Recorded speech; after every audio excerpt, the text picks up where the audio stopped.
સુરતમાં night patrolling નામે police જાણે ઊંઘતી હોય તેમ ચોરો એક જ રાતમાં પાંચ જેટલી દુકાનો નિશાન બનાવી તાળા તોડી પોલીસને સીધી જ ચેલેન્જ કરી છે।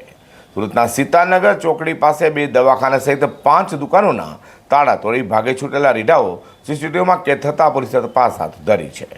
સુરતમાં ઘણા સમયથી અસામાજિક તત્વોનો આતંક અને ચોરોનો આતંક સામે આવી રહ્યો છે। જોકે પોલીસ ગુનાહિત પ્રવૃત્તિને અટકાવવામાં નિષ્ફળ નીવડી રહી હોય તેમ લાગી રહ્યું છે। સુરતમાં એક જ રાતમાં પાંચ દુકાનોને રીઢાઓએ નિશાન બનાવ્યું હોવાનું સામે આવ્યું છે।